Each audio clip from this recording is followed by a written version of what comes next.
Good morning. My name is Andy. I'm the Partner Manager for Bytes. Thank you very much for attending our webinar today. This will focus on data recovery and protection in Azure. Now, to assist Bytes in delivering success as Microsoft's #1 cloud partner, we work with a number of specially selected partners in our partner ecosystem.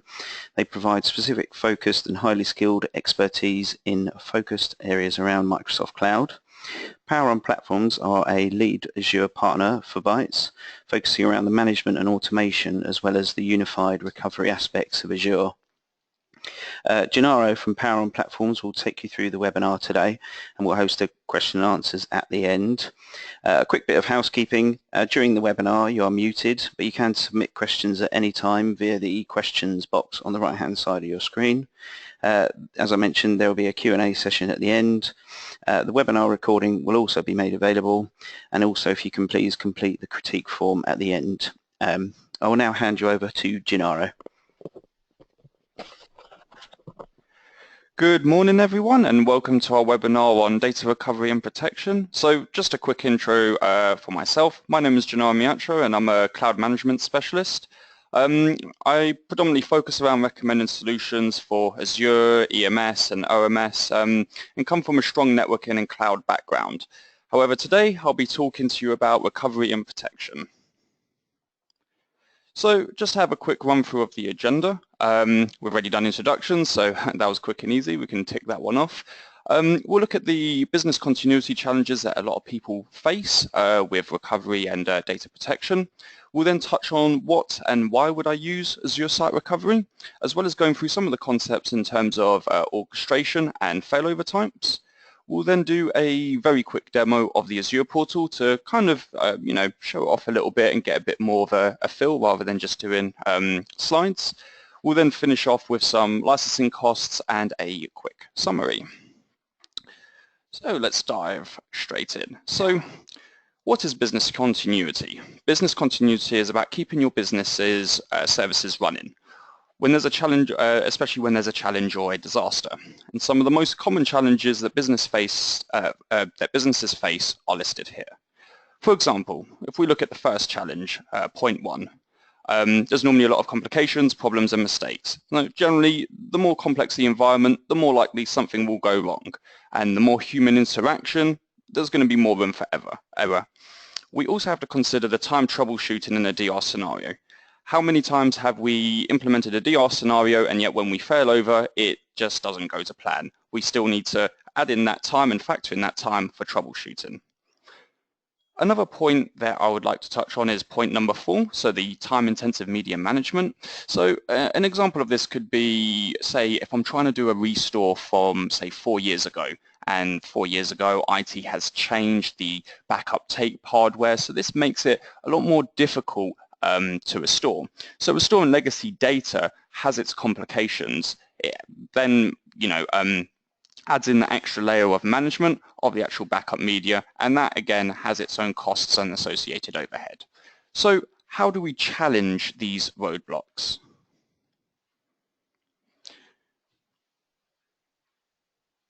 Let's take a look at point 1 again. We want to reduce the human interaction by introducing automation. This ultimately decreases mistakes and increases efficiency.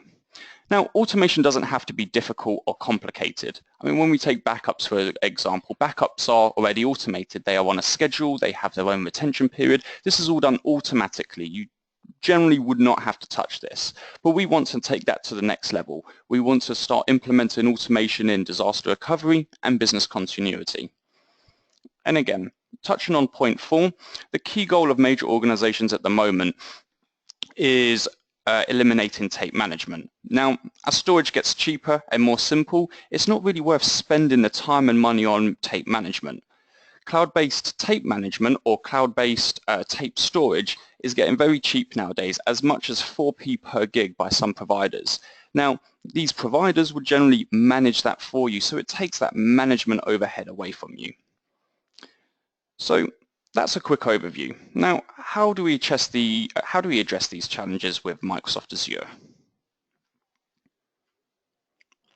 So let's start off with a quick intro to Microsoft's cloud service Azure. Some of you may already know this, and that's appreciated, and some other people may have never have heard of Azure. So Azure is worldwide and can be consumed from many, if not all, countries. Microsoft is continuously investing in Azure, and because of this have just released UK data centres with more on the way. I think there's a couple coming through on Germany and even Canada, although I think maybe the Germany ones are available for private release. I can't remember, I'm not 100% sure because things are always changing. Now, Azure is a huge investment from Microsoft, and it is full of loads of different services, such as your standard IaaS infrastructure. So this is where you can spin up virtual machines and pretty much have a virtual machine in the cloud. And then you've got your platform services, things like SQL as a service. So you're just consuming the SQL service. You don't have to worry about the underlying infrastructure. And then you've got more advanced services like IoT and machine learning. The list goes on. Microsoft Azure is huge. Now, we won't worry about that too much today because today we'll be talking about Azure Site Recovery, or ASR for short. You might hear me alternate between the two, so I generally abbreviate it to ASR. So we're going to talk about Azure Site Recovery. So let's look at what Azure Site Recovery is. Azure Site Recovery, normally abbreviated to ASR, is Microsoft's BCDR service. Seen as it's a part of Azure, which is Microsoft's cloud, it has a very scalable nature in terms of being able to quickly provision and deprovision resources. As you saw on the slide before, there are a lot of data centers, a lot of sites that can be utilized, given this BCDR solution a very scalable nature. So you could provision resources in the UK, you can provision them in Europe, and you can even provision them in America. So if you're a multi-office, multi-site organization or a global company, Azure can be a very good fit for you. Overall, it provides the replication and orchestration of your services to another data center, and in the event of a disaster can be used for disaster recovery and business continuity. This can be done between either your own DR data center, or it can actually use the Azure Compute or the Azure data center in the event of a disaster, rather than a separate data center that you have to manage and maintain. I will touch more on these points in a couple of the future slides, but just wanted to give you that rough overview. So on this slide, let's look at some of the reasons why you would use Azure Site Recovery. So I suppose the top point that I always make whenever I'm talking about any of the Azure services is the quicker or very quick time to value. Azure is known, and even some of the other Microsoft services in terms of EMS and Office 365, they're all known for their rapid provisioning capabilities. This is being able to spin up things like a server in a matter of minutes. And this has always been something that I've really enjoyed about Azure. There is literally no wait time. I don't have to go out and get some hardware, provision it with an operating system, and then finally get access to it, and then maybe I've got to rack it and okay it with the networking guys. In Azure, couple of clicks and I've got a server. I can start messing around with that straight away. Same with ASR. You can quickly provision and configure a BCDR solution in literally a matter of hours, if not days. Obviously, you want to account for some time on the design and the complexity of your environment, but if you're testing this, you can literally test it in about 2 to 3 days properly. Azure ASR is also backed by Microsoft's SLAs. So Microsoft have put in place some high SLAs for the service availability across all of the Azure services. This should give you peace of mind when consuming Azure.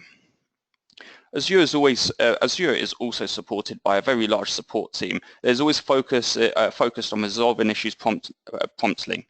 The one thing I've enjoyed about Microsoft, and particularly in Office 365 and also Azure, is Microsoft notifies you proactively of any issues. So this makes them very transparent. They won't release the issue statement right at the end of it. They will know ahead of time when a service is starting to be degraded and they need to do work on it, and they notify us. So it's very, very transparent. So reduce costs. Everyone likes things cheaper. I know certainly I do. So when we're looking at costs with Azure, we need to understand the tangible and intangible costs, because sometimes the cloud can work out cheaper, and sometimes when you compare apple to apples, it doesn't actually work out cheaper. This is because intangible costs haven't been taken into account. So when we talk about a tangible cost, we're saying, okay, there's going to be less of a cost of maintaining hardware of a DR site. That's a tangible cost. I'm not going to need a separate DR data center. I don't need to replace the hard drives or any of the compute when there's a hardware failure. Great, I can see that cost straight away. In terms of the intangible benefits, there's less of an overhead when defining your DR processes. There's less manual work in the event of a failover, and ultimately that reduces the employee time on either building or implementing or even actioning your BCDR solution. So your employee time is reduced, and that gives you a better utilization of resource. You're better utilizing your staff's time because your staff are not maintaining the hardware or software or solution. They're not defining the process for BCDR, and this frees them up for bigger and better things. So this increases the utilization of your resource. Just jump to the next slide. So I wanted to do a little slide of understanding orchestration a little bit. And as I said, I mentioned orchestration earlier, and I wanted to touch on this point. So let me just give a quick overview on this.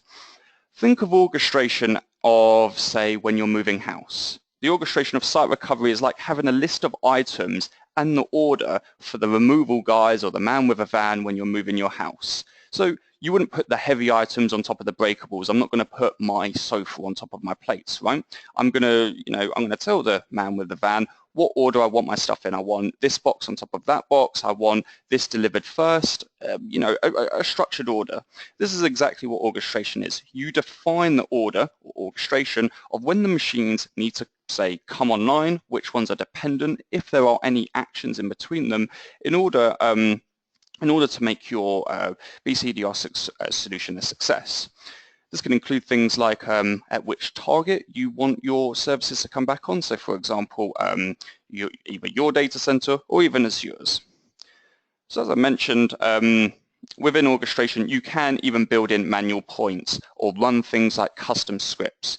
If we go back to our little analogy or example, say I want to check that everything is packed into the removal van correctly before sending it to the new site. In this instance, it would be, I want a member of staff to check that the servers are up and running and the services are functioning before rerouting the network traffic back down to our on-premise office or on-premise network. So that way I can build in steps to check things like this.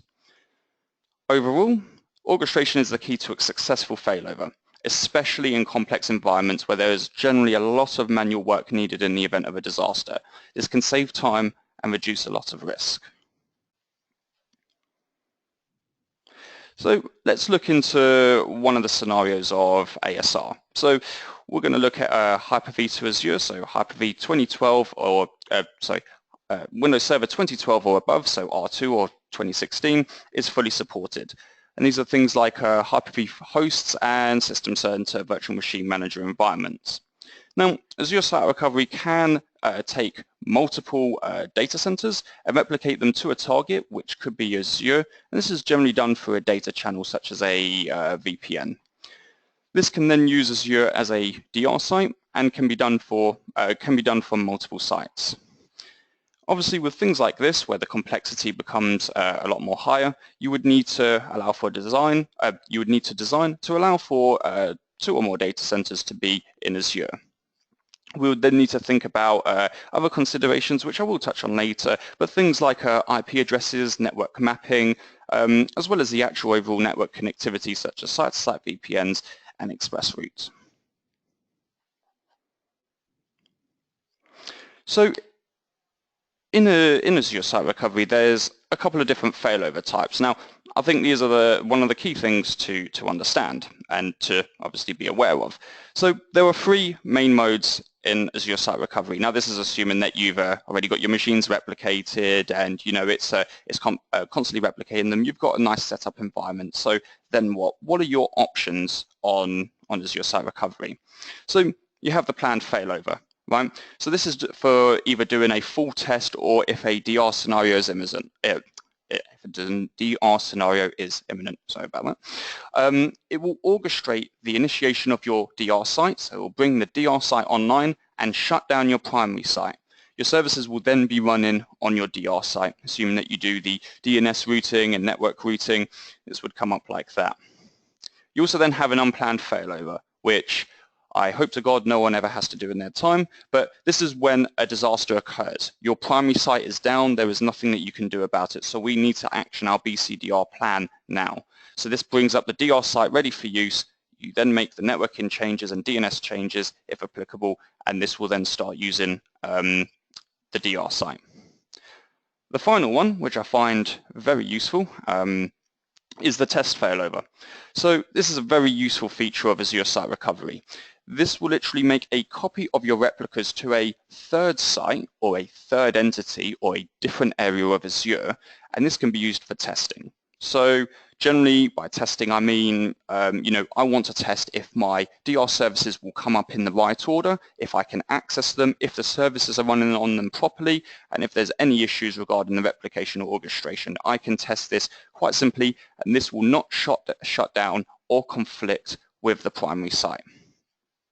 The new replicas in this third site are going to be effectively isolated in their own virtual network. So this is great for testing your DR scenario, but it can also be used for making a test lab to implement, say, major changes or updates before you actually action them on your production lab. So think of it as more of a staging environment. This is a very useful feature of Azure Site Recovery. So on this next bit, let's look at the process for setting up Azure Site Recovery. The process is very straightforward. I'll touch on it. Here. So first of all, we need to sign up for Microsoft Azure. This is very simple. You can type this into Google or Bing, depending on which way inclined you are. You can pretty much set up a free trial. You may already have Azure, so you pretty much nailed this step already. Secondly, we want to create our recovery vault. So we're provisioning a service in Azure, a recovery vault, to say this is where the virtual machines are going to be protected. This will then give us a provider and registration file. We then want to deploy the provider and use the registration file on our either physical VMs, on our Hyper-V hosts, or on our VMM servers. Bear in mind, if you do have VMM, if you are using Hyper-V and VMM, you will have to put it on all hosts. This will then communicate back to Azure, and it will start beginning the replication of the machines. At this point, we'll then need to create the relevant resources in Azure. Now this is now done automatically, so it's basically defining what storage I'm going to have on Azure, where is that data going to reside. Obviously, if you're going to use a different data center as your secondary site, you would point it to a different location, not Azure, so then that's why step 6 is included. We then want to configure the protection of our clouds. So back on the Azure portal, we want to effectively create almost like a recovery plan, or we want to basically tick which servers we want to begin protecting. We can then continuously monitor the health backwards and forth. And lastly, we want to actually map the VM networks. So this comes back to the whole story around network mapping and network routing. So you would have to ask yourself certain questions of, do I want to use different IPs and change the DNS records, or do I want to use the same IPs and then reroute them when the actual time comes? So there's a couple of considerations within that, but again, fairly easy to follow. So on this next bit, I am going to jump onto the Azure portal to basically show you how quickly and easy it is to provision a recovery services account in Azure. It's just going to be a very quick and easy demo. A couple of reasons to that. Demos always go bad with me on a webinar. I think it's a bad luck kind of thing. But also, seeing as I'm not on a server, it'll be hard. It'll be near impossible to actually install the recovery agent and begin replicating a client machine. So let me just jump out of this slide deck. And if we go to our Internet Explorer, where I already got my Azure page listed up. So for those of you that already have Azure, you should be familiar with this page. For those of you that don't, this is literally the new Azure dashboard. This is on the ARM portal. So many of you that have used Azure before, you're probably used to the ASM portal. This is the new ARM portal, and this is where you would effectively consume the service. So let's look at creating a recovery services vault. So we just hit new and then type in what we want. So we want Azure Site Recovery.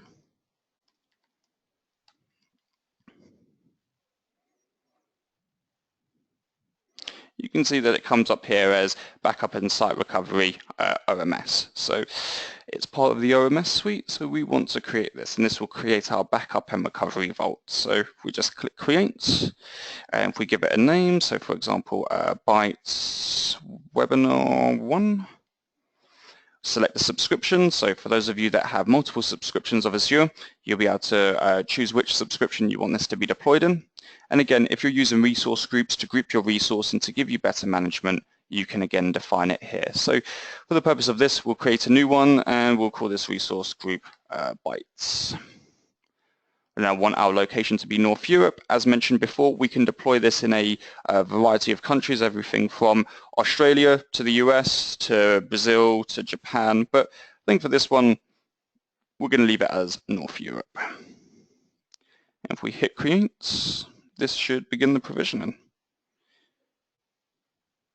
Or I might be having a little bad luck with yet another demo. Oh, there we go.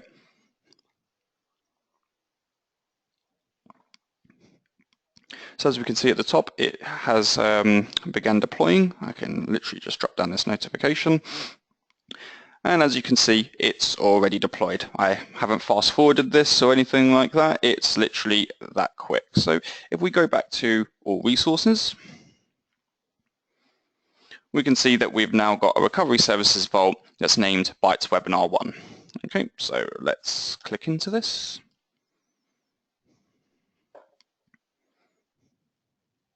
Now, I can't remember if I mentioned it earlier, but Azure Site Recovery used to be very scenario driven. It still is. So generally when setting it up, it's very intuitive in terms of it asks you different questions. Are you using VMM? Is it physical? Is it VMware? And it kind of guides you through the steps that you need to do, as we'll soon see.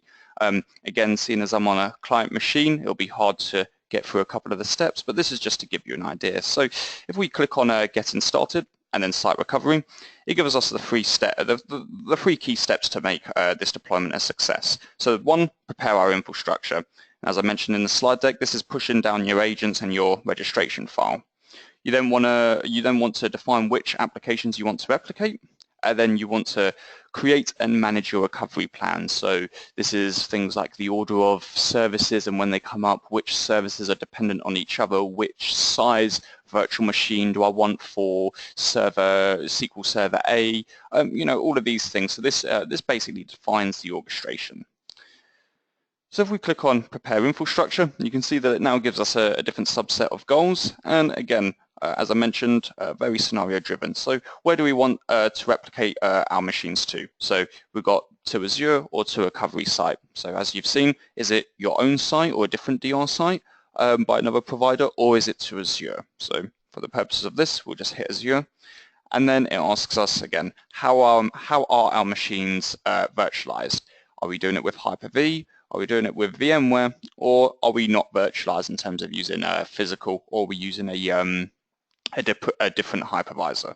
So for this, we'll go the Microsoft way in terms of, yes, we do have Hyper-V. And then it asks us a separate question. Are you using System Center Virtual Machine Manager to manage your Hyper-V hosts? In this case, I'll just click yes. Then we hit OK. Let me just scroll this a little bit. So at this point it's saying, okay, I can't find any System Center VMM servers. So we want to obviously create a VMM System Center server set, or we want to add one in at least. At this point, it gives us the steps to configure the prerequisites, things like proxy settings and firewall settings. It then gives us the option to download the installer file. So this is the agent file, and then download the Vault registration key, which during installing the agent, it will ask you for the registration key. This is basically a certificate thumbprint file that links back to Azure. Once this is done, the VMM server will then appear in Azure. You can then select the clouds that VMM server manages, and you can choose to protect them, and then you can configure the hosts that VMM server is also linked to.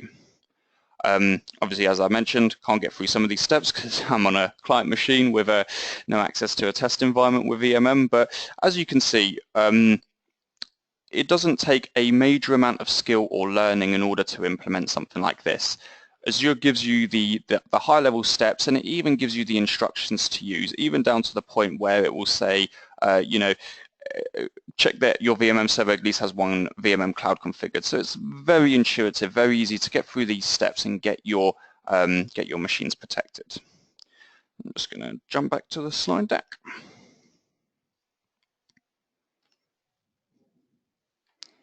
Okay, so again, wasn't a very long demo, just wanted to show you guys the portal, how quickly it was to provision stuff and how intuitive it is in terms of how much information Microsoft gives you in order to make a deployment a success. So I suppose we've gone through all the good stuff, all the positive stuff on this slide deck so far. So time to bring it back and pretty much go through some considerations. So one of the key ones is your networking considerations. And as you know, with every solution, there's always going to be some considerations. And in this case, it's mainly around networking and connectivity. So you'll have to configure your network mapping will need to be configured in order for the failed over resources to communicate back to the office and sites. So this is just your standard routing. Make sure there's actually a path that the machines can communicate down to the actual machines that are going to be consuming the services. You'll also need things like VPNs in place between your sites and Azure to allow for things like replication, the actual network network mapping, but most importantly, the failback. Please also note that in larger environments and more bandwidth intense environments, so environments that require more replication and more synchronization, will require things like Azure Express Route. I'm just going to touch on this side briefly. So Azure Site Recovery now supports SAN replication and can orchestrate between SAN failovers. So this wouldn't be SAN replication into Azure itself. This would be between two sites, but just to let you know that there is a lot more support for third-party SAN products to obviously help orchestrate your DR scenario. So our next set of slides, which is licensing and costs. So I'm just going to quickly touch on this. Don't worry, it's only 2 slides. I know people normally get a bit frightened of licensing, but thought I'd throw it in here anyway. So for Azure Site Recovery, there's effectively 2 pricing models, and you probably guessed it from the previous slides. It's, am I replicating to my own data center that I own or someone else is providing me, or am I replicating to Azure? Now, depending on which ones of these you take is depending on how much you pay per instance. So just bear this one in mind. Azure Site Recovery is available through the OMS model, which I'll touch on in the next slide very quickly. But the way that it's costed up is you pay a fixed fee per instance, depending on if it's on your own site or to Azure. So you pay this fixed fee and then you pay for just the additional resources. Now by additional resources I mean if you've got a VPN in place, whether that's being used for other Azure services or not, but if you do have the VPN in place then you generally have to pay for the gateway hours.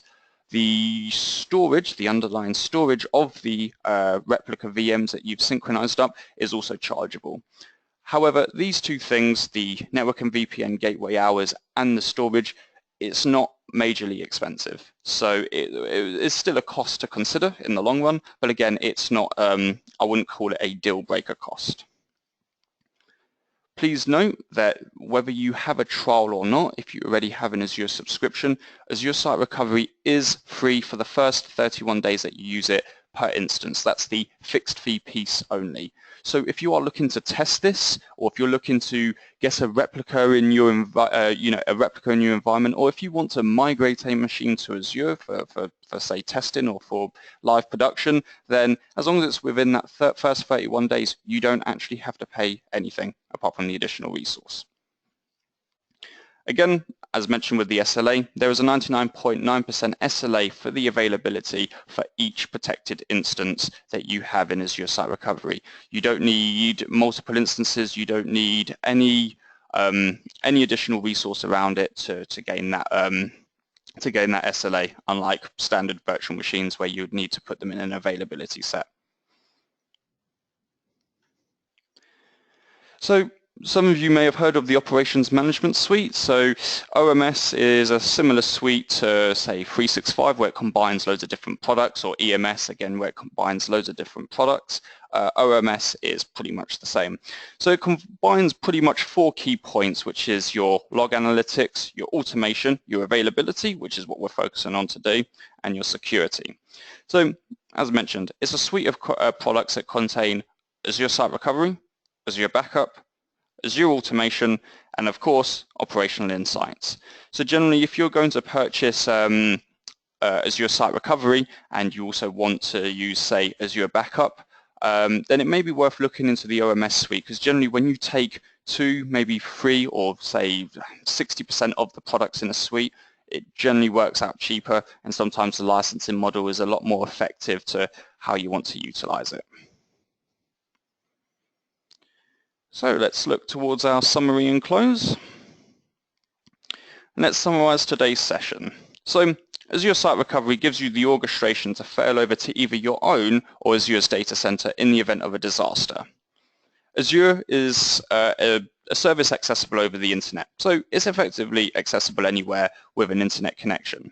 So if a failover does happen, say out of hours, then one simply needs to log into Azure from an internet cafe, from their house, wherever, and initiate the failover. They won't have to be on site, or they don't have to VPN in site, and especially if the site is down and there's no networking connectivity, this can become a lot more difficult. Azure Site Recovery simplifies the management and can improve the efficiency of resources that can result in lower costs. We saw these with the tangible and intangible benefits in terms of better utilization of your resources internally, but then also saving you on things like maintaining hardware for your DR site. As from the demo, we saw that it's very quick and easy to set up and implement. Very intuitive. However, I must stress that there are some considerations that need to be made around design, recovery plans, and of course things like networking. As briefly mentioned as well, Azure Site Recovery can be used to provide you with a staging environment. So if you do have any major updates or testing is needed, this gives you an up-to-date replica environment, a snapshot environment of your production environment. So it can be useful in this sense as well. And Azure Site Recovery can also be used to migrate some services into Azure. A couple of caveats around that, depends on the complexity and everything like that, but again, it's something always worthwhile keeping in mind. So looking at some of the decision points, a couple of points to take into account when looking at things like Azure Site Recovery and any BCDR type solution is you want to plan where your data location is and where you want it to be. You also want to consider what your failover mechanism is and what method you want to use, especially when it comes to the backup and restoration. You need to understand the methods and how these align against your RPOs and RTOs when it comes to backing up and restoring. This is something, of course, that we can assist you with. It's just to touch on a key couple of points that should be considered. So, as we draw to a close, just wanted to close off with a couple of points before the Q&A session. So Azure is available on a free trial. And as mentioned, Azure Site Recovery is free for the first 31 days. So I would endeavor for everyone to actually get their hands on one of the free trials. As I said, you can Google or Bing this, or if you want one of the direct links, Microsoft have even made it easy. It's microsoft.com/OMS, and it's literally a try it for free button in the top right. Also, Microsoft are always releasing new features for Azure. As mentioned, they've thrown a lot of money, a lot of investment into Azure and add in a lot of services almost every day or every week. So it's always good to have a quick check to see what new features are coming out and how it can affect the solution that you're after. Finally, for more events, then please check out bytes.co.uk or poweroneplatforms.com. We both have events coming up that are similar like this and that can fit into this, so please feel free to register to any of our further events. And finally, but last but not least, of course, if you do need any help, any advice at all, then please feel free to get in touch with us.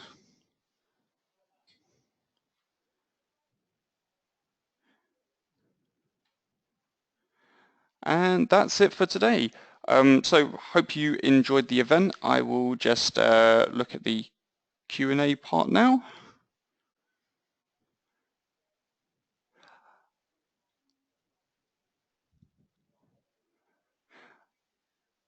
Okay, so in the interest of time, because we are quite low and there are quite a number of questions here, what we'll do is we'll take these questions offline and we'll devise a summary of questions and their relevant answers, and we'll email them to you as a follow-up action.